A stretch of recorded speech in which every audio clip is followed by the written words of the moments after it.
네, 오늘은 10월의 마지막 주일이면서 종교개혁 505주년이 되는 주일입니다. 매달 마지막 주일은 제가 욥기를 통해서 진리와 거짓을 구별하는 시간을 갖자고 했는데 오늘은 마침 종교개혁 주일과 겹쳤습니다. 500년 전에 거짓과 불의로 교회를 오염시킨 세력에 맞서서 싸웠던 종교개혁자들처럼 우리도 거짓을 몰아내고 진리를 바로 세우는 이 땅의 개혁자들이 되길 소망합니다. 오늘 우리가 볼 본문은 욥의 세 친구 중에서 이제 마지막으로 발언하는 소발의 말입니다. 소발이라는 이름의 어원을 찾아보니까 참새라는 뜻입니다. 우리가 말이 많은 사람을 어디에 비하죠? 촉새 같다 그러죠. 촉새 같다고 그래요. 촉새를 찾아보니까 참새과의 한 새더라고요. 그러니까 우리 참 아이러니하게도 그런 이름을 가진 이 소발이 욥에게 처음 말을 시작한 게 말이 많다는 거였습니다. 참 아이러니하죠. 2절을 봅시다. 말이 많으니 어찌 대답이 없으랴. 말이 많은 사람이 어찌 의롭다 함을 얻겠느냐. 소발이 말하기 전에 욥의 발언이 9장 10장에 걸쳐서 이제 소개가 됐었는데 비교적 말을 많이 한 건 사실이죠. 친구들이 이제 한 장 정도 하는데 욥은 계속 2장 정도를 얘기를 하니까. 그래서 소발은 말이 많은 사람 치고 의로운 사람을 못 봤다. 이렇게 이제 욥을 공격하기 시작하는 겁니다. 그런데 소발의 말처럼 정말 말이 많은 사람은 의롭지 못할까요? 어떻게 생각하세요? 말이 많은 사람은 의롭지 못할까요? 오늘도 소발의 전체 발언을 천천히 살펴보면서 어떤 부분이 거짓말인지 이제 가려내 볼 텐데 미리 좀 보고 오셨습니까? 제가 이제 그 마지막 주 되면 욥기를 하니까 그 하루 전날 토요일은 반드시 한 달 전에 설교를 좀 듣고 그래야 이제 연결성이 되니까. 그리고 미리 좀 이제 거짓말을, 그러니까 새 친구 발언 중에는 거짓말을 찾는 훈련을 하자고 했으니까. 어떻게 11장에서 거짓말을 좀 찾아보셨어요? 어떤 게 거짓말인지? 잘 모르시겠어요? 읽어는 보셨죠? 읽어는 보셨는데 쉽지는 않습니다. 쉽지 않아요. 이 거짓을 드러내는 기준은 항상 성경이 되어야 되죠. 내가 보기에는 이거 거짓말 같은데 그런데 성경으로 증명할 수가 없다면 그걸 거짓이라고 말할 수가 없는 겁니다. 성경으로 증명이 돼야 돼요. 자, 그러면 이 말이 많으면 의롭지 못하다. 이 주장에 대해 성경은 뭐라고 얘기를 했을까? 이걸 한번 찾아보죠. 우선 잠언 말씀을 보면 말이 많으면 허물을 면하기 어렵다. 이 허물이 죄입니다. 죄. 그래서 그 입술을 제어하는 자는 지혜가 있느니라. 이런 구절이 있어요. 성경도 분명히 말이 많은 사람은 죄를 면하기 어렵다 이렇게 말씀합니다. 그러면 소발의 말은 참일까? 이 구절만 딱 보면 그렇게 생각하기 쉽습니다. 그런데 아닙니다. 왜 아닐까요? 성경은 항상 앞뒤의 문맥을 봐야 돼요. 이 앞에는 어떤 말씀이 있고 이 뒤에는 어떤 말씀이 있는지 그걸 봐야 되거든요. 먼저 앞절을 볼까요? 이 말씀 앞절에 무슨 말씀이 있었냐면 거짓말하는 입술로 미움을 감추는 자와 헐뜯는 말을 내는 자는 어리석은 자니라. 그러니까 입만 열면 거짓말하고 남을 비방하는 사람 있죠. 그 사람 있습니다. 그런 사람. 그런 말을 많이 하는 사람은 죄가 없을 수 없다. 그 뜻입니다. 그런 말을 하는 당연히 죄가 있죠. 그와 반대로 이 다음 구절은 뭐라고 되어 있냐면 의로운 말을 많이 해야 된다 그래요. 의로운 말은. 자, 20. 의인의 혀는 최상의 은 같으며 의로운 자의 입술은 많은 사람을 먹인다. 단지 말을 많이 해서 악한 게 아니라 의인은 오히려 많은 말로 많은 사람을 먹여야 한다고 말씀하는 겁니다. 신약 성경의 절반을 기록한 바울 있죠? 바울이 얼마나 말을 많이 하는 사람인지 아십니까, 여러분? 얼마나 말을 많이 했는지 그 사실을 단적으로 알 수 있는 구절이 있는데 사도행전 20장에 있습니다. 바울이 이튿날 떠나고자 하여 그들에게 강론하세. 자, 다음날 바울이 떠나려고 해요. 그래서 이제 사람들에게 이제 이렇게 설교를 하기 시작하는데 말을 밤중까지 계속했대요. 유두고라 하는 청년이 창에 걸터 앉아 깊이 졸더니 바울이 강론하기를 더 오래 하매 졸음을 이기지 못하여 3층에서 떨어지거늘 일으켜보니 죽었는지라. 이 구절 잘 아시죠? 저녁부터 시작된 강론이 새벽까지 계속되니까 2층에 창에 걸터 앉아있던 청년 한 명이 떨어져 죽었다. 이런 일이 벌어졌어요. 그러니까 말이 많아서 만약에 의롭지 못하다면 바울은 길게 얘기하다가 청년까지 죽였는데 정말 악인이 되죠. 바울 같은 사람은 진짜 악인이 되는 겁니다. 따라서 단순히 말이 많다고 해서 의롭지 못하다고 말하면 그건 거짓입니다. 의로운 말은 많이 해야 된다. 이 바울처럼. 그래서 성경을 이렇게 딱 한 구절만 놓고 보면 아까 이 잠언 이 19절, 10장 19절만 보면 정말 말을 적게 하라는 소발의 말이 맞는 것처럼 생각되잖아요. 이 이단이 진짜 많이 하는 짓입니다. 딱 한 구절만 놔두고 얘기하는 거. 절대로 그렇게 하면 안 되고 참과 거짓을 구별할 때는 성경의 앞뒤 문맥으로 잘 말씀을 깨닫고 말을 해야 된다. 그렇게 구별을 해야 된다. 이 점을 명심하시기 바랍니다.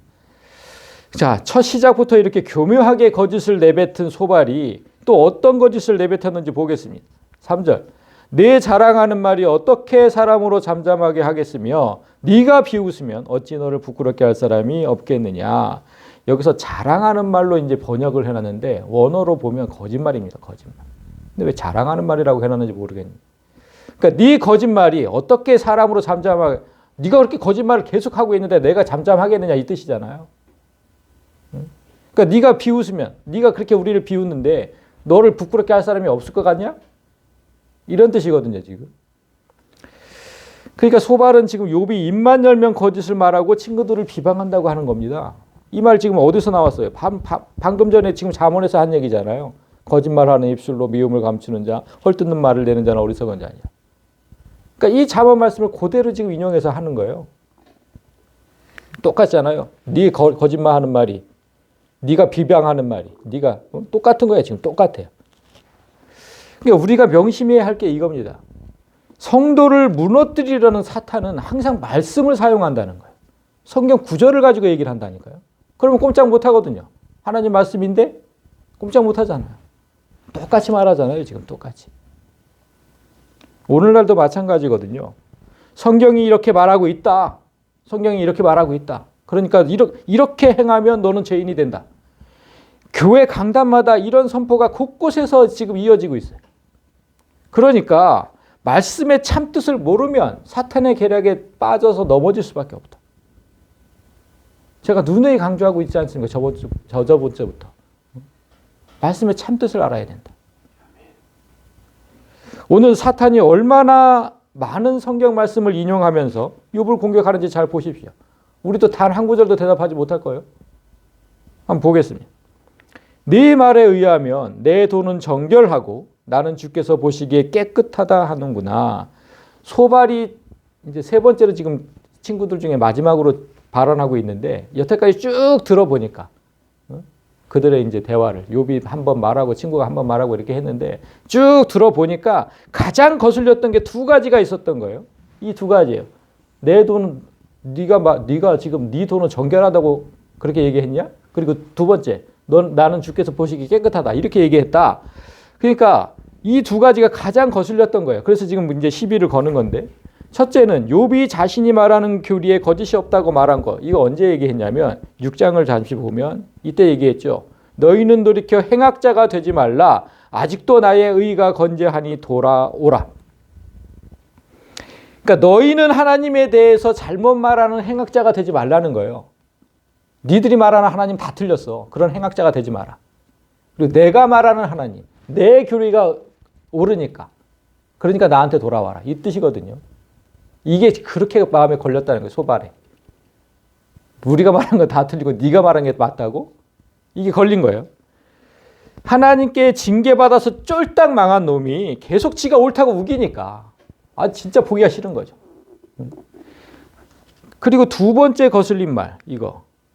나는 주께서 보시기에 깨끗하다 하는구나. 이 말 언제 했습니까? 이게 10장에서 있습니다. 10장에서. 주께서는 내가 악하지 않은 줄을 아시나이다. 하나님도 아신다는 거예요. 내가 악하지 않은 거를. 친구들이 들을 때는 참 정말 어이가 없는 말이에요. 어이가 없는. 이제까지 살펴본 바와 같이 우리가 이제 살펴봤지만 욥은 세 친구보다 나이가 어리죠.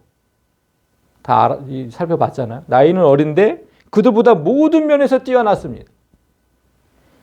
그러니까 재산도 그렇고 신앙도 그렇고 신앙 수준도 그렇고 하나님을 아는 지식도 그렇고.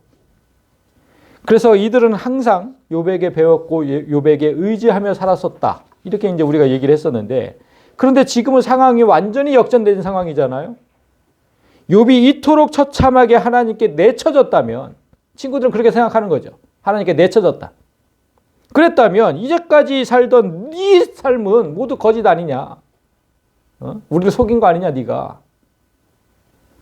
이제까지 그런 추악한 삶이 낱낱이 밝혀졌으면 부끄러운 줄 알고 좀 죽어 지내야 되는데 계속해서 지 잘났다고 떠드니까 이게 못마땅하다는 거예요. 못마땅하다. 그래서 소발은 입만 열면 거짓말하고 친구들을 비방하는 욥을 하나님께서 바로 깨우쳐 주시기를 원한다고 말을 합니다. 하나님은 말씀을 내시며 너를 향하여 입을 여시고 지혜의 오묘함으로 네게 보이시기를 원하노니 이는 그의 지식이 광대하심이라. 그러니까 우리가 아무리 얘기해도 너는 쳐먹질 않으니까. 우리가 아무리 얘기를 해도. 그러니까 이제 하나님께서 크신 지혜와 권능으로 네가 얼마나 죄인이라는 것을, 그 사실을 제대로 알려주기를 원한다는 겁니다. 그리고 다음에 이제 이 지금 6절인데 7절에 내뱉은 말이 욥의 뼈를 때리는 말입니다. 하나님께서 너로 하여금 너의 죄를 잊게 하여 주셨음을 알라. 이게 왜 뼈 때리는 말일까요? 이 구절만 보면 그렇게 생각되지 않죠? 이 번역이 잘못됐습니다. 번역이 잘못됐어요. 이런 거 볼 때마다 좀 아쉬운데, 이 번역이 뭐냐면 하나님께서 지금 욥이 죄를 잊게 해주셨다. 이거는 지금 은혜 같잖아요. 그렇잖아요. 그 뜻이 아니에요. 반대예요. 반대. 하나님께서 욥이 지은 죄의 얼마를 잊어주셨다는 뜻입니다. 욥의 죄가 이만큼인데 하나님께서 요만큼만 기억하셨다. 하나님께서. 그 번역을 지금 이렇게 해놔서 참 아쉽습니다. 그래서 이 구절을 이전에 이제 우리가 갖고 있는 성경 바로 전에 이제 개혁본, 개혁 성경 있죠, 개혁 성경. 개혁 성경에서는 어떻게 번역을 했냐면 이렇게 했어요. 너는 알라, 하나님의 벌하심이 네 죄보다 경하니라. 그러니까 지금 너가 당하는 벌이 네 죄보다 가볍다. 전에 이제 개혁 성경이 이렇게 번역을 해놓은 거죠. 이게 차라리 더 맞는 번역인 거죠. 하나님께서 네 죄의 일부만 기억하고 일부만 벌하셨는데도 네 고통이 이 정도인데, 만약에 하나님께서 네 죄의 전부를 벌하셨다면 너는 이미 죽었을 거야. 살아있는 것도 감사해라 이놈아. 이거거든요. 이런 뜻인데, 그러면 하나님께서 자비를 베푸셔서 사람이 지은 죄의 일부만 기억하신다. 이 말은 사실일까요? 아니에요? 그러니까 아니긴 아닌 것 같은데, 근데 왜 아닌지는 이제 성경으로 증명을 해야 되는 거예요. 하나님께서 진짜 자비로우시니까 내 죄는 이만큼인데 요만큼만 기억하셔서 너를 요만큼만 처벌하신다. 요런 논리는 사실이냐? 절대 사실이 아니다. 이제 그거를 성경으로 이제 거짓임을 밝혀야 되는 겁니다. 이사야서 43장을 보겠습니다. 곧 나는 나를 위하여 네 허물을 도말하는 자니 네 죄를 기억하지 아니하리라. 하나님은 요만큼만 기억하시는 게 아니라 우리의 죄를 완전히 없애시고 도말한다. 완전히 없애시고 그 네 죄를 기억하지 않으신다. 분명히 이렇게 얘기하시죠. 그리고 시편 103편을 보면 우리의 죄를 따라 우리를 처벌하지 아니하시며 우리의 죄악을 따라 우리에게 그대로 갚지 아니하신다. 이런 구절이 있습니다. 만약 하나님께서 우리의 죄를 따라 우리를 처벌하신다면 지구상에 남아있는 사람은 단 한 사람도 없겠죠. 그렇죠. 단 한 사람도 없을 겁니다. 하나님은 사람을 통해서 하나님 나라를 건설하시거든요. 이 땅에. 사람을 통해서 하시잖아요. 그래서 여기서 나를 위하여 그 뜻이거든요. 나는 하나님이잖아요. 나는 나를 위하여 네 허물을 도말한다. 그러니까 사람의 죄를 없애고 사람을 다시 하나님의 형상으로 세워서 하나님 나라를 건설하려고. 그래서 죄를 없애시는 거거든요. 그러니까 명백한 거짓말입니다. 요만큼만 뭐 기억하고 이거 명백한 거짓말이에요. 자, 다음 구절은 또 어떤 거짓을 말하는지 봅시다. 네가 하나님의 오묘함을 어찌 능히 측량하며 전능자를 어찌 능히 알겠느냐. 하늘보다 높으시니 네가 무엇을 하겠으며 수월보다 깊으시니 네가 어찌 알겠느냐. 그의 크심은 땅보다 길고 바다보다 넓으니라. 이건 또 왜 거짓말일까요? 자, 보세요. 네가 하나님의 오묘함을 어찌 맞는 것 같은데 전능자를 어찌 능히 알겠느냐. 하늘보다 높으시니까 수월보다 깊으시니까 땅보다 길고 바다보다 넓으시니까. 그죠? 그러니까 너는 하나님의 뜻을 절대로 알 수 없다. 사람은 그래서 하나님의 뜻을 알 수 없다. 하나님의 그 오묘하신 뜻을 사람이 어떻게 알아? 근데 이 말을 지금 한 이유가 뭡니까? 이 말을 왜 할까요, 지금 소발이? 그 4절의 첫 번째 구절 이것 때문에 네 말에 의하면 내 돈은 정결하고. 그러니까 네가 하나님에 대해서 그렇게 잘 안다고? 그 뜻이. 내가 말하는 하나님에는 오류가 없다 그 뜻이거든요. 내 돈은 정결하고. 그럼 네가 하나님을 그렇게 잘 안다고? 근데 하나님은 이런 분이시거든. 근데 네가 하나님을 다 안다고? 지금 이렇게 또 공격하는 거예요. 응? 그러니까 하나님은 하늘보다 높고 수월보다 깊고 땅보다 길고 바다보다 넓으신데 네가 어떻게 알겠느냐? 누군가 우리에게 이렇게 말하면 우리는 어떻게 대답할까요? 근데 네가 다 알아? 진짜 하나님에 대해서? 이렇게 얘기하면 우리도 딱히 반박을 못하죠. 우리도 딱히 반박을 못해요. 우리가 그런 하나님을 어떻게 다 알아요? 그래서 소발 뒤에 숨은 사탄이 이 구절도 성경을 인용했기 때문에 이 말에 거짓이 없어요. 성경을 분명히 인용한 겁니다. 어떤 구절을 인용했는지 이사야 55장을 잠깐 봅니다. 악인은 그의 길을, 불의한 자는 그의 생각을 버리고 여호와께로 돌아오라. 그리하면 긍휼히 여기시고 너그럽게 용서하시리라. 그러니까 욥이 자신의 의가 건재하니까 자신에게로 돌아오라고 했잖아요. 거기에 지금 그런 자는 불의한 자고 하나님은 그런 생각을 버리고 여호와께로 돌아오면 용서하겠다고 말씀하시는 거예요. 그리고 나서 다음 구절에 이는 내 생각이 너희의 생각과 다르며 내 길은 너희의 길과 다름이니라. 여호와의 말씀이니라. 하늘이 땅보다 높음 같이 내 길은 너희의 길보다 높으며 내 생각은 너희의 생각보다 높음이니라. 따라서 사람은 절대로 하나님의 뜻을 알 수 없다. 하나님도 분명히 이렇게 말씀하셨잖아요. 그러니까 사탄이 지금 이 말씀을 인용한 거예요. 이 말씀을 인용해서 공격을 하는 거예요. 욥을. 따라서 욥, 너는 절대로 하나님 뜻을 알 수가 없는데 네가 말하는 도에는 거짓이 없고 완전 무결하다고 말한다. 그러니까 네가 얼마나 거짓말쟁이냐. 하나님이 이렇게 말씀하셨는데. 이렇게 공격하는 거예요. 그거 할 말이 없는 거예요. 뭐 욥이. 우리도 할 말 없잖아. 이렇게 얘기하면. 이게 진짜 어려운 겁니다, 여러분. 사탄이 이렇게 공격할 때 우리는 어떻게 받아칠 것이냐? 어떻게 받아치겠습니까? 분명히 하나님 말씀이 이렇게 되어 있는데. 어려운 거예요. 그래서 진짜 마지막 주 되면 훈련을 해야 되니까 반드시 먼저 말씀을 먼저 읽고 오시고 어떤 게 거짓일까 한번 생각도 해보시고 그렇게 오셔야 되는 거예요. 자, 봅시다. 전도서에도 사람은 하나님 뜻을 절대로 알 수 없다고 했습니다. 하나님이 하시는 일의 시종을 사람으로 측량할 수 없게 하셨다. 성경 곳곳에 그렇게 되어 있어요. 이렇게 사람은 절대로 하나님의 뜻을 알 수 없다고 성경이 증언합니다. 그러니까 이번에는 소발의 말이 진짜 맞았구나. 이렇게 생각하면 안 됩니다. 반전이 일어나야죠. 우리가 맞받아 쳐야죠. 공격을 해야죠. 하나님 말씀으로. 한번 맞받아 쳐보겠습니다. 이 말은 일반적으로는 맞아요. 일반 사람, 세상 사람들에게 맞는 말이에요. 그러나 성도에게는 완전하게 틀린 말입니다. 우리는 달라요. 우리는 달라.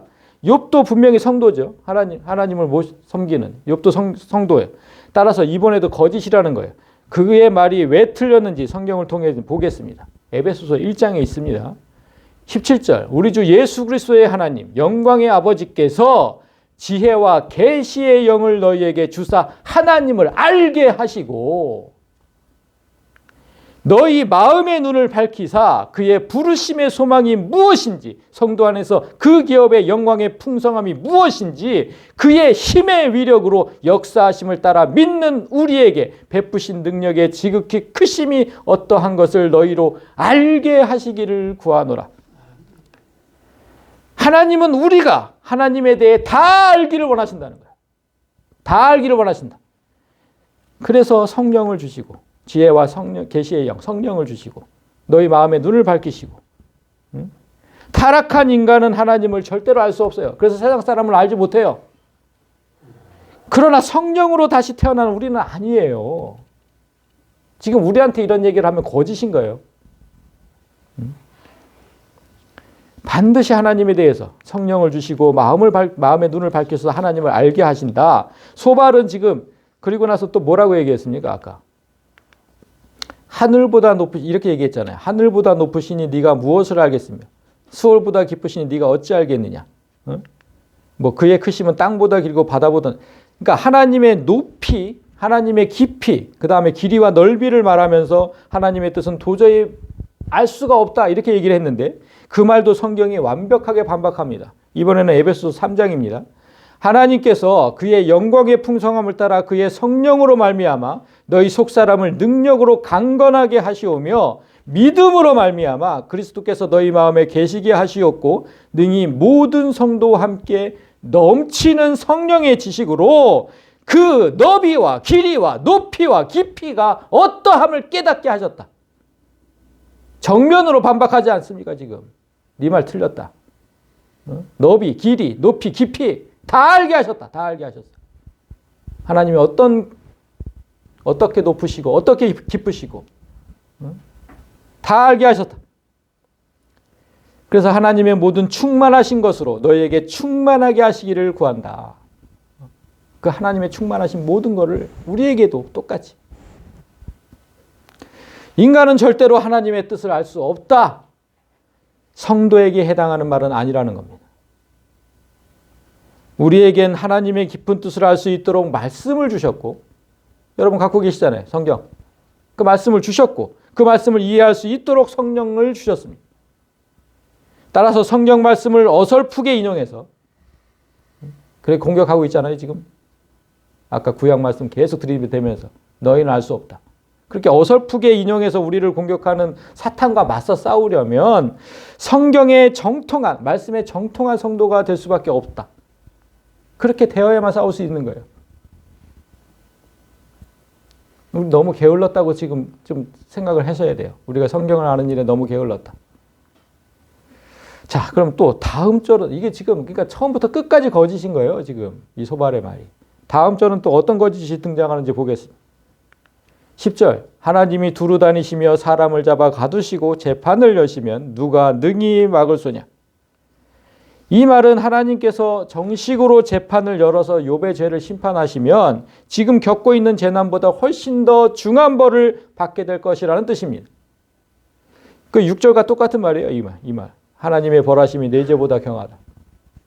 하나님이 재판을 하시고 너를 심판하시면 누가 능히 막을 소냐. 똑같은 말이에요. 그러니까 이 말을 반복한 건데 그러면서 욥이 거짓의 사람이라는 말도 또다시 반복합니다. 하나님은 허망한 사람을 아시나니 악한 일은 상관하지 않으시는 듯하나 다 보신다. 허망한 사람은 지각이 없나니 그의 출생함이 들나귀 새끼 같으니라. 한글 성경은 지금 11절, 12절 둘 다 허망한 사람이라고 번역을 해놨습니다. 그런데 히브리어는 두 단어가 달라요. 앞에 요 11절의 허망한 사람은 거짓된 사람을 뜻해요.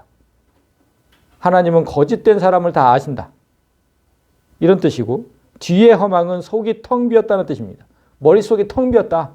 머릿속이 텅 빈 사람은 지각이 없다. 깨달음이 없다. 이런 뜻입니다.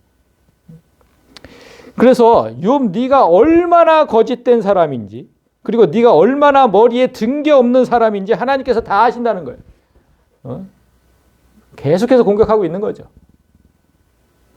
아무 생각 없이 머리가 텅 빈 너는 깨달음도 없으니까, 지각이 없으니까 너의 삶은 들나귀 새끼와 같다. 이렇게 얘기를 해요. 들나귀와 같은 삶이 어떤 삶일까요? 그게 어떤 삶이냐면, 이 지금 들나귀 같다는 그 얘기가 어디부터 나오냐면 아브라함의 첫 아들 이스마엘에게 나옵니다. 이스마엘. 하나님은 약속의 씨로 태어나지 않은 그 이스마엘의 삶을 이렇게 말씀하셨습니다. 그가 사람 중에 들나귀같이 되리니 그의 손이 모든 사람을 치겠고 모든 사람의 손이 그를 칠지며 그가 모든 형제와 대항해서 살리라. 이게 들나귀 같은 삶이에요. 아무리 하나님 말씀을 들어도 전혀 깨닫지 못하고 평생 사람을 치고 또 사람들의 공격을 받고 그래서 모든 형제와 대항하며 사는 삶. 그게 들나귀 같은 삶이에요. 그러니까 평생 교회를 다녔는데 나는 진짜 평생 교회를 다녔는데 내 주위에는 사람이 없다. 그러면 내가 혹시 들나귀처럼 살지는 않았는지 한번 되돌아봐야 돼요. 소발은 지금 욥이 그렇게 지금 친구들과 치고받고 있잖아요. 치고받고 있잖아요. 욥이. 지금 그 얘기예요. 모든 사람을 니도 치고 그 사람의 공격을 받고 그래서 모든 형제와 대항해서 살고 지금 똑같이 얘기하는 거예요. 똑같이. 그러니까 네 주위에 사람이 없는 거 아니냐 이렇게 공격하는 겁니다. 이제 소발의 그 다음 구절부터는 이제 소발의 이제 거짓말 중에 최고의 거짓말이 등장합니다. 13절부터 20절까지 이제 최고의 거짓말이 등장하는데 여기 13절부터 20절까지 한번 먼저 쭉 천천히 읽어보겠습니다. 자, 만일 네가 마음을 바로 정하고 주를 향하여 손을 들 때에 네 손에 죄악이 있거든 멀리 버려라. 불의가 네 장막에 네 집에 불의가 있지 못하게 해라. 그리하면 네가 반드시 흠없는 얼굴을 들게 될 것이고 굳게 서서 두려움도 없어질 것이다. 곧 네 환난을 잊게 될 것이다. 네가 그 고통의 순간을 기억할지라도 물이 흘러간 같이 다 흘러갈 것이고 내 생명의 날이 대낮보다 밝으리니 어둠이 있다 할지라도 아침과 같이 될 것이요 네가 희망이 있으니까 이제는 안전할 것이고 두루 살펴보고 평안히 쉬리라. 네가 누워도 두렵게 할 자가 없겠고 많은 사람이 내게 은혜를 구하리라. 그러나 악한 자들은 눈이 어두워서 도망할 곳을 찾지 못하리니 그들의 희망은 숨을 거두는 것이니라. 자, 여기까지 쭉 읽었는데 무슨 뜻인지 대충 이해는 가시죠? 이게 어떤 느낌인 것 같습니까, 여러분? 지금 이렇게 이런 말들이 어떤 말씀, 어떻게 느껴지세요? 이게 좀 좋은 겉면으로 들려요. 좋은 겉면으로. 이 말을 이제 실제 말하는 것처럼 이게 지금 뭐 성경이 이제 이렇게 번역을 해놔서 이렇게 되고 만약에 사람이 실제로 말을 하는 것처럼 한다면 어떻게 말을 했을까? 그걸 제가 찾아보니까 그러니까 쉬운 성경에 아주 사람이 말하는 것처럼 번역을 해놨더라고요. 그래서 쉬운 번역으로 제가 다시 한번 가져왔습니다. 자, 13절. 이복의 욥, 친구니까. 이복의 욥. 그러니 자네가 이제라도 마음을 바르게 먹고 하나님을 향해 자네의 손을 내민다면 또한 자네가 모든 악한 일에서 손을 떼고 어떤 불의도 자네의 집에 머물지 못하게 한다면 자네는 정녕 아무 거리낌 없이 당당하게 얼굴을 들고 다닐 수 있을 걸세. 굳게 서서 두려움 없이 살아갈 수 있을 거란 말일세. 그렇게 되면 지금까지의 고통과 불행은 다 잊고 흘러가 버린 시냇물처럼 과거를 추억하게 될 걸세. 자네의 인생은 대낮의 햇볕보다 더 밝아질 것이고 암울했던 시간은 아침 햇살같이 환해질 걸세. 이제 자네에게 그런 소망이 있으니 마음이 든든해질 것이고 사방을 둘러봐도 걱정할 게 하나도 없으니 마음 편히 쉬게 될 걸세. 자네가 자리에 편히 누워도 자네를 두렵게 할 자가 없고 도리어 많은 사람이 자네에게 잘 보이려고 애쓸 것이네. 그러나 만약에 죄를 회개하지 않으면 눈이 멀어서 도망칠 곳조차 찾지 못할 것이고 그의 유일한 희망이라곤 그저 어서 빨리 숨이 끊어지기를 바라는 것뿐이라네. 참 이렇게 내가 고난을 당할 때 권면하는 친구가 있다면 진짜 좋은 친구 아닙니까? 진짜 좋은 친구잖아요. 그러니까 이제 하나님 앞에서 제발 좀 잘 좀 해봐. 응? 정말 진심으로 친구를 위하는 마음으로 느껴집니다. 쉬운 성경으로 보니까 더 그렇게 느껴지더라고요. 그런데 이 말을 들은 욥의 반응이 어땠는지 아십니까? 여러분, 우리가 이제 한 달 후에 볼 건데 욥의 반응이 이 말을 들었는데 예상외로 너무나 차가워요. 그래서 제가 몇 구절만 가져왔습니다. 너희는 거짓말을 지어내는 자요, 다 쓸모없는 의원이다. 너희가 하나님을 위하여 그러니까 하나님을 위한답시고 불의를 말하느냐? 응? 하나님을 위하여서 지금 네가 속임을 말하는 건 속임수를 쓰는 거냐? 너희가 사람을 속임같이 하나님도 속일 수 있다고 믿느냐? 이렇게 지금 완전히 기분 나빠하는 거예요. 우리가 볼 때는 정말 좋은 친구의 권면같이 들렸는데 욥은 왜 하나님과 나를 속였다고 화를 낼까요? 그 정확한 이유를 이제 우리가 한 달 후에 보겠지만, 그러나 지금 일단은 우리가 이 소발에 관해서 거짓을 발견해야 되잖아요. 그게 이제 오늘 할 일입니다. 어느 부분이 거짓이어서 욥이 화를 내고 있을까? 먼저 이 15절. 15절에 얼굴을 들고 다닐 수 없, 이거. 흠없는 얼굴을 들게 되고, 이 표현이잖아요. 이 표현. 이거 어디서 왜 나왔냐면, 이 표현이 왜 나왔냐면, 욥이 하나님을 향해 탄원했던 그 말 중에 일부예요. 10장 16절에 이렇게 돼 있었죠. 내가 머리를 높이 들면 주께서 젊은 사자처럼 나를 사냥하시며 내게 주의 놀라움을 다시 나타내시리이다. 그러니까 이때 욥이 무슨 심정이었냐면, 다시 힘을 내서, 내가 다시 힘을 내서 살아보자고 해도 하나님께서 나를 또 치실까 봐. 그래서 머리를 못 들겠다, 이제 그런 심정이었잖아요. 소발은 욥의 이 말을 지금 빌미 삼아서 네가 머리를 들고 살 수 있는 법을 알려주겠다고 하는 거예요. 그리하면 네가 머리를 들게 될 거야.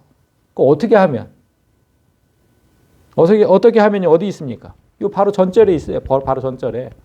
만일 네가 마음을 바로 정하고 주를 향하여 손을 들 때에, 그러니까 네 마음을 하나님을 향해 바로 세우고 도움을 구할 때, 하나님 이제 좀 제발 좀 나를 좀 도와주세요. 이렇게 도움을 구할 때, 주를 향하여 손을 들 때, 도움을 구할 때 이렇게 하라는 겁니다. 어떻게? 네 손에 죄악이 있거든 멀리 버려라. 불의가 네 집에 있지 못하게 해라.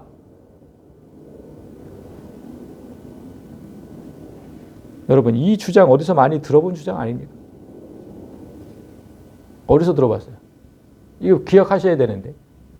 똑같은 주장을 빌다시 했습니다.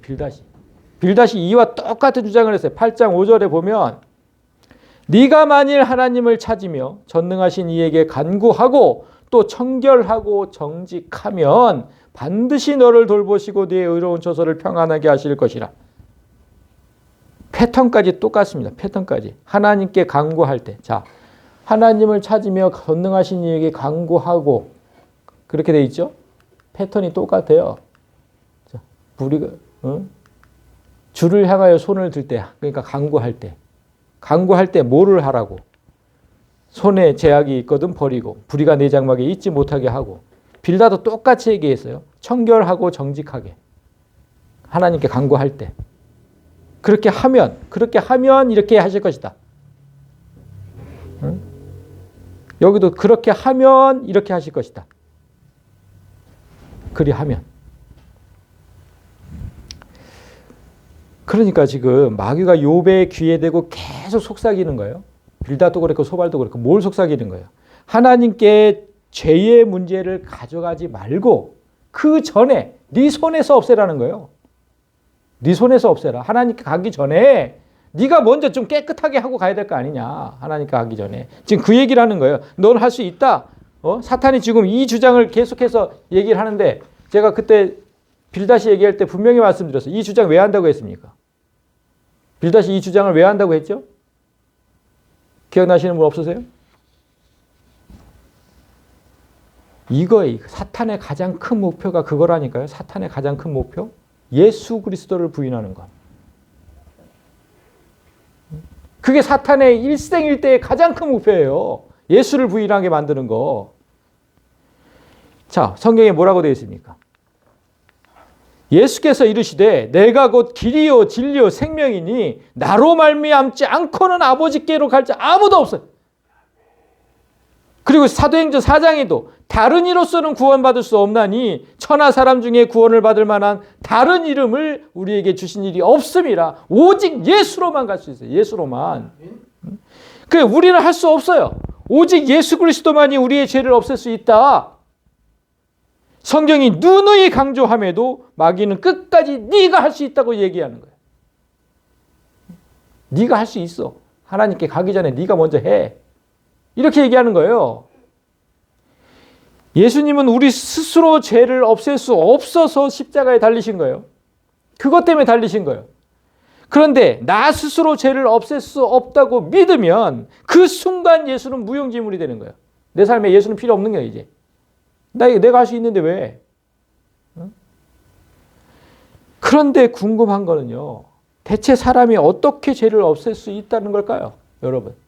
마귀는 마귀가 지금 이걸 계속 누누이 강조하잖아요. 네가 없앨 수 있다고. 네 스스로 네 죄를 없앨 수 있다고 계속 강조해요. 그러면 왜 방법이 있다는 거 아니에요? 방법이. 마귀가 그 방법을 가르쳐 줬다니까요. 아세요 혹시? 사람이 사람의 죄를 없애는 방법. 마귀가 가르쳐 줬습니다. 분명히. 사람이 절대로 할 수 없는 걸, 그 어려운 걸 오래전부터 교회가 해냈어요. 마귀가 가르쳐준 방법대로 교회가 했다고. 그게 뭡니까? 면죄부예요. 면죄부.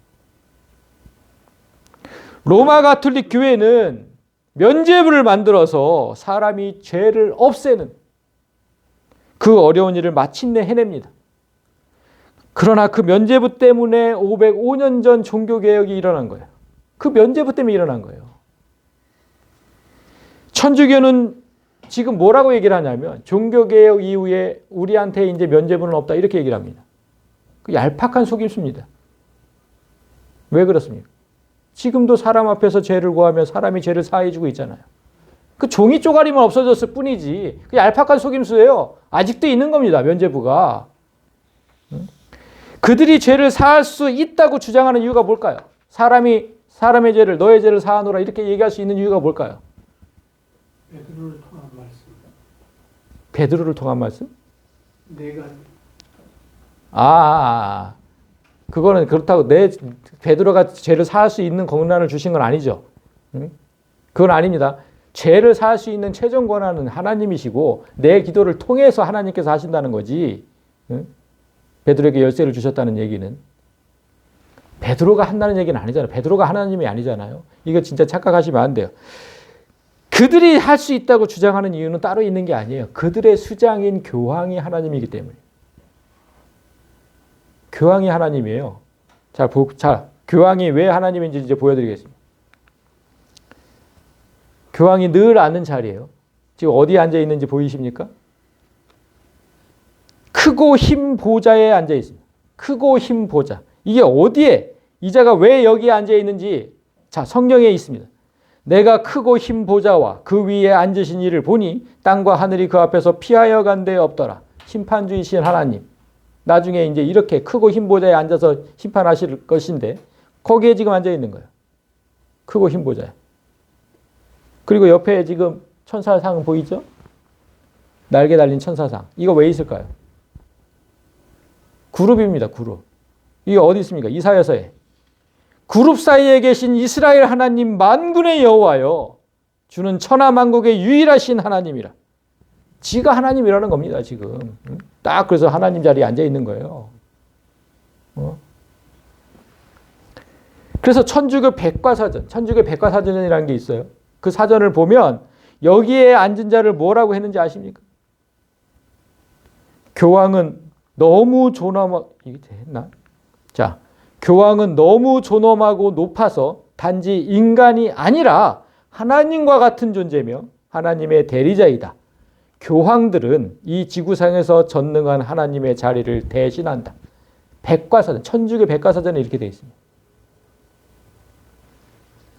그래서 죄를 사할 수 있는 거예요. 하나님이시니까 당연히 죄를 사할 수 있죠. 그런데 자신이 하나님이 되기 위해서는 반드시 해야 될 일이 있어요. 그게 뭘까요? 내가 진짜 완벽한 하나님이 되려면 없애야 되는 게 있어요. 그게 예수예요. 성도의 머리에서 예수라는 존재를 없애버려야 돼요. 자, 성경은 아까 봤듯이 예수를 통해서만 구원에 이를 수 있다고 얘기를 하잖아요. 성경은 분명히 그렇게 얘기를 해요. 그런데 예수가 있는 한 자신에게 구원을 빌 사람이 없는 거예요. 그래서 그가 예수를 없애기 위해 선택한 방법이 있어요. 택한 방법. 그게 뭐냐면 모든 종교에 구원이 있다고 말하는 겁니다. 그러면 예수는 없어집니다. 예수님이 그것 때문에 돌아가셨으니까. 나를 통해서만 갈 수 있다고. 그것 때문에 돌아가셨는데 모든 종교에 구원이 있다. 이러면 예수가 없어지거든요. 자, 그래서 보십시오. 이자. 이거 생긴 것도 마귀같이 생겼는데. 이게 교황 베네딕토 16세입니다. 이 자가 뭐라 그랬냐면 우주적 그리스도라는 개념을 2005년 11월에 바티칸 뉴스로 발표를 합니다. 우주적 그리스도. 그게 뭐냐면 불신자도 구원받을 수 있다. 1000명 했습니다. 1000명 했어요. 바티칸 뉴스로. 자, 이 사람 지금 현재 교황입니다. 현재 교황. 프란치스코 1세.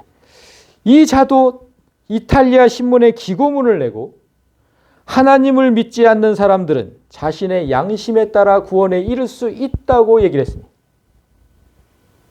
아, 하나님을 믿지 않아요? 그럼 선한 양심, 선한 마음으로 구원에 이를 수 있습니다. 이렇게 얘기를 했어요. 그러니까 교황 자리에 오르는 자마다 예수 없애는 일에 혈안이 되는 겁니다, 지금. 그래야 지가 하나님이 될 수 있거든. 그리고 더 놀라운 건 이 자가 성경, 지금 우리가 갖고 있는 이 성경에 대해서 뭐라고 얘기했는지 아십니까?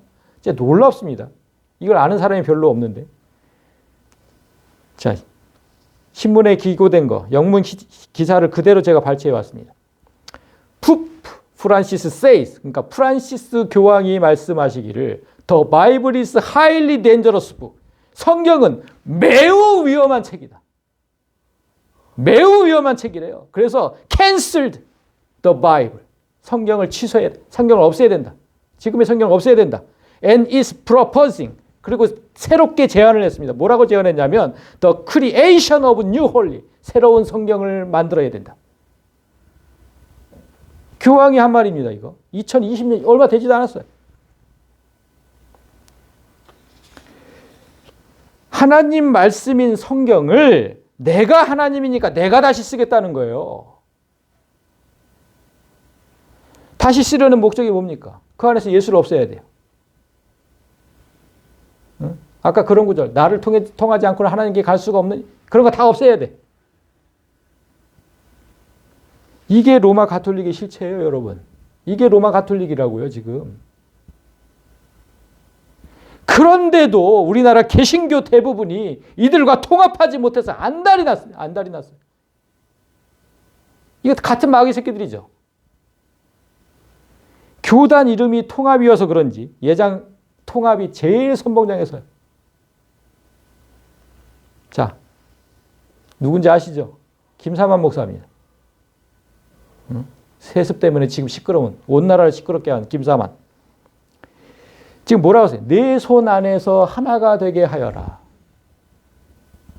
제가 말씀드렸죠. 사탄은 항상 말씀으로 얘기를 한다고. 이거 말씀입니다. 어디 몇 절인지 써져 있지 않지만 이거 분명히 말씀이에요. 어디 나오냐면 에스겔서 37장에 나옵니다. 그러니까 하나님께서 막대기 2개를 이제 인자야 뭐 이러시면서 2개를 들래요. 막대기 2개. 그리고 이렇게 붙이래. 이거 이제 나중에 이제 그 이스라엘 분열됐으니까 그거 이제 합해진다는 그걸 이제 예언을 하라고 이제 하신 건데 그때 네 손 안에서 하나가 되게 하여라. 막대기를 하나가 되게 하여라. 이 말씀을 지금 인용한 거예요. 그 말씀을 들고서 지금 천주교랑 하나가 되게 하라고 지금 이지랄들 하고 있는 거예요.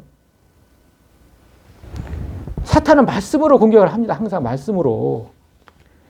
이 김사만 목사가 또 뭐라 그러냐면 개신교가 천주교에서 나왔다. 개신교는 천주교에서 나왔으니까 천주교가 큰 집이고 우린 작은 집이다. 이렇게 얘기를 했습니다. 이게 진짜 무식한 얘기예요. 이건 정말 무식한 얘기. 천주교가 어떻게 생겨나는지도 모르는 거고, 기독교가 초대교회 이후에 단 한 번도 사라지지 않았다는 사실을 모르는 겁니다. 단 한 번도 사라진 적이 없어요, 기독교는. 사도들이 활동했던 그 초대교회 이후로 단 한 번도 사라진 적이 없다고요. 뭘 어디서 나와 우리가? 천주교에서 나왔다고? 진짜 무식한 거예요, 무식한 거 그건.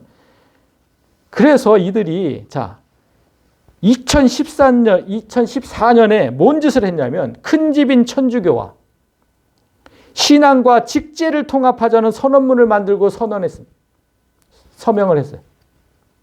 이게 뭐냐면 신앙과 직제, 믿음도 하나, 직제, 그러니까 뭐 직분이나 이런 제도 같은 거, 그거 다 하나로 통합하자는 거예요.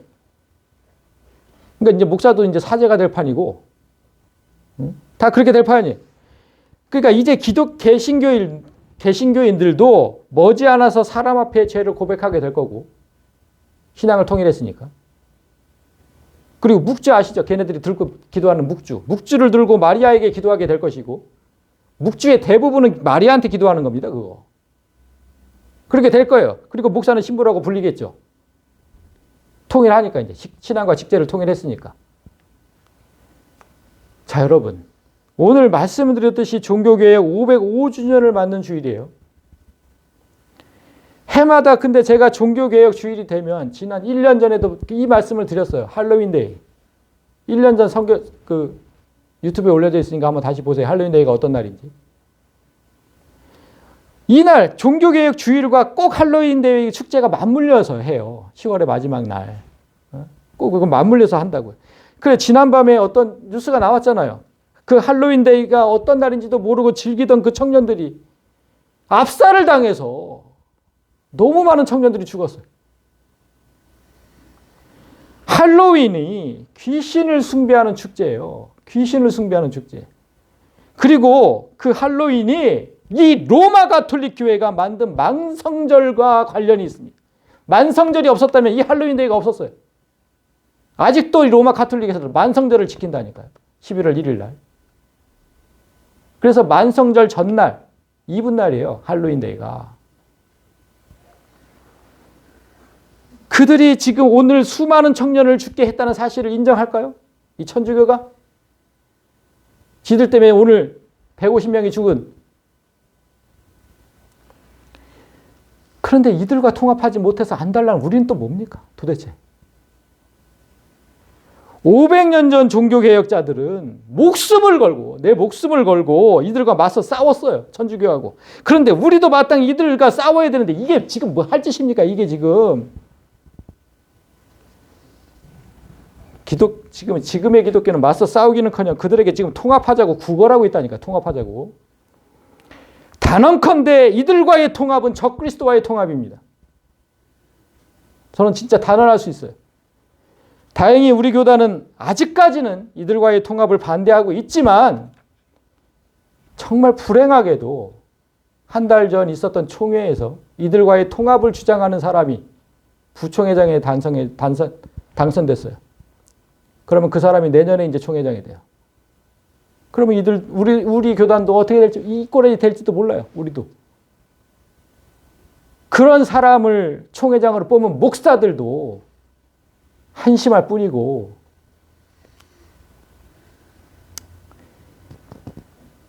여러분, 그래서 우리 교단도 적그리스도와의 연합을 도모할 때가 이제 곧 다가오니까 우리 침묵할 때가 아니고 기도를 쉴 때가 아닙니다, 여러분. 우리가 기도를 쉴 때가 아니에요. 중세 암흑기처럼 수많은 영혼을 죽이려는 죽음의 파도가 밀려오고 있는 거예요. 성경은 분명히 의인의 기도는 역사하는 힘이 크다고 했습니다. 우리처럼 말씀을 따르려는 자, 말씀을 바로 세우려는 자, 그런 자들이 기도하지 않으면 이들을 막을 방법이 없습니다. 여러분의 기도와 진리를 향한 열정이 쉬지 않고 이어져서 이 땅에 진정한 하나님의 나라가 선포되고 진리가 선포되는 그런 일들이 속히 일어날 수 있기를 주님의 이름으로 간절히 소망합니다. 아멘.